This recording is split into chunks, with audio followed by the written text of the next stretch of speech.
Hey, what's up? This is Chosen, and in this video, we are going to be talking about what is the best class if you are playing solo for the launch of Diablo Immortal. And what we're going to do is just go through and rank them from worst to first in what I would recommend if somebody was the more solo type of player that wasn't going to be playing with a group or trying to play with a bunch of friends, and they're just trying to enjoy the content by themselves. So let's get into it.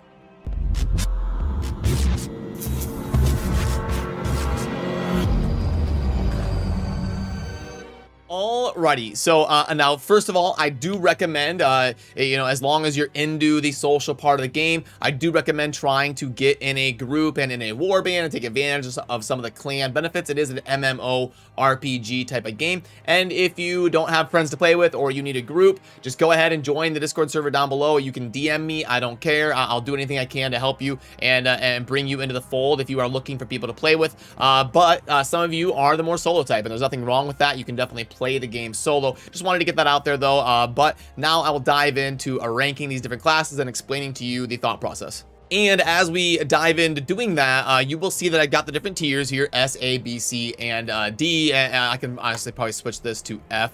I like to just go S, A, B, C, and then F if anything is trash tier. But just full disclosure, there isn't going to be any class that I put as an F because obviously Blizzard wants this game to be balanced. They want every class to be viable because picking your class is a huge part of your identity in Diablo Immortal. It functions a lot different than like Diablo 2 or Diablo 3, where all of your serious players, they've got a bunch of different characters and a bunch of different classes for different roles and different things they're trying to do in their clan. Diablo Immortal does not function like that. Your class identity is a big part of what you're going to be doing in Immortal, and you are mainly going to be sticking with that one character. And because I am making this video when the game is about to launch and go live, it's going to skew a little bit more towards who is good for getting up and running, who is good for being self-sustaining and doing good in the leveling process from 1 to 60, because depending on your experience with Diablo games, getting from 1 to 60 solo is probably going to take you anywhere from like 20 to 40 hours, somewhere in there. And now if you're in a group, you could probably do it in like 15 to 25 hours, depending on the experience of your group. But solo, it's probably going to take a little bit longer. It's a little bit harder to chain those massacre XP bonuses, and you might not be able to cover the weaknesses and the synergies. Like you've got a class that's really good solo target, or single target, sorry, or you've got a class that's really good AOE. Sometimes when you're in a group, you can complement each other and breeze through content a little bit quicker. So I do expect solo play to take about 20 to 40 hours during the leveling process, which is getting to level 60 until you start getting those Paragon levels and kind of embarking on your end game journey. So as we keep that in mind, the class that I'm going to put at the bottom is going to be probably... I'm going to probably start with the Wizard. I'm going to put the Wizard in C. I don't want to be boring and put everything as an S or an A. I do think the Wizard is fine and it's going to be viable. I do think the Wizard's a little bit better in group play, though. When you've got a meat shield in front of you, you can stand back, use your channeling skills, your disintegration beam, and just crank out damage. You can draw a meteor and let your teammates coordinate with that and do a bunch of DPS, group things up with Black Hole. I think the Wizard is going to shine a lot better when you've got a tank line in front of you.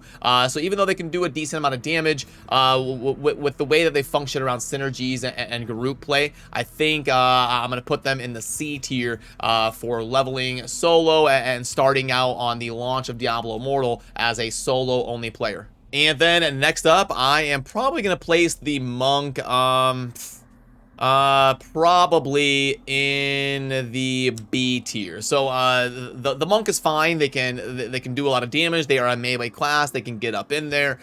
They've got great abilities like Inner Sanctuary to help you when dealing with the bosses, make you take a lot less damage for a decently long amount of time.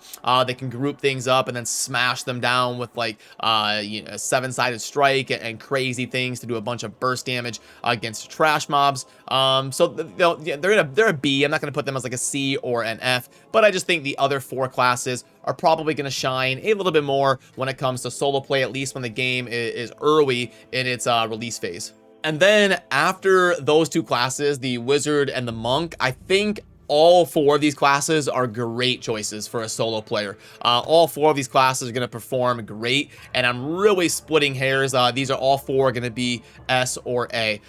So for 4th, gosh, I'm probably gonna put Demon Hunter in A. Now, Demon Hunter's great. They do a ton of damage. But since the beta, we saw Rain of Vengeance damage nerfed a little bit. So I'm ready to dive into game and sink my teeth in and see how that's gonna play out. But Demon Hunter is gonna they're gonna do so much damage with things like multi-shot wiping down the screen and Rain of Vengeance wiping down bosses. They can fire their primary ability while moving, which is a huge quality of life thing for just continuously clearing trash mobs as you're leveling up.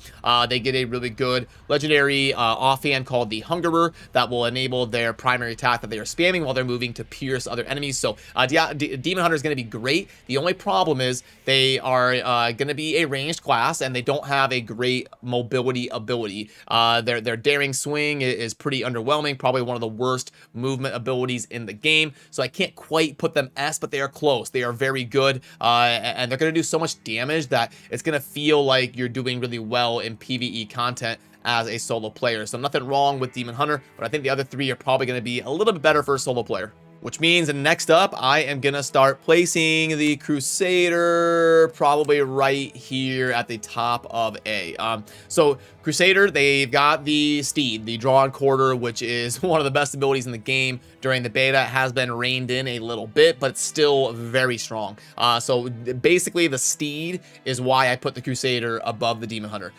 Being able to run around with their horse and do damage while they're doing so much mobility. They do have decently long cooldowns. They're not going to do quite the damage output that a Demon Hunter does, but they'll be a lot tougher, and they've got a way better mobility skill in the Draw and Quarter. So Crusader going to be a fine choice for a solo player as well. And that leaves us with 2 classes left for the S tier. They're both going to be going in the S tier. I'm going to start with Barbarian. I think this is going to be an amazing class to pick. They've got a ridiculous ability that I'm predicting is probably going to get adjusted or nerfed in their Undying Rage, which is when the Barbarian suffers fatal damage. They're just going to go unkillable and turn into a life-stealing beast. Like that ability just seems way ridiculous. And they're also a melee class that can get into the fray, do a decent amount of damage with some good movement speed abilities. So I think the Barbarian is going to be a great choice, not only for group, but we're going to have one in my group on launch, but also for solo play. And I did a dedicated video on the group discussion with the people that I'm going to be playing with, but if you haven't seen that yet, I'll try to remember to link to it over there. And the Too Long Didn't Watch version is we are going with the Crusader and the Barbarian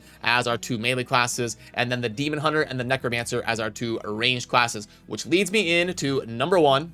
And that is going to be, of course, the only one that's left in the Necromancer.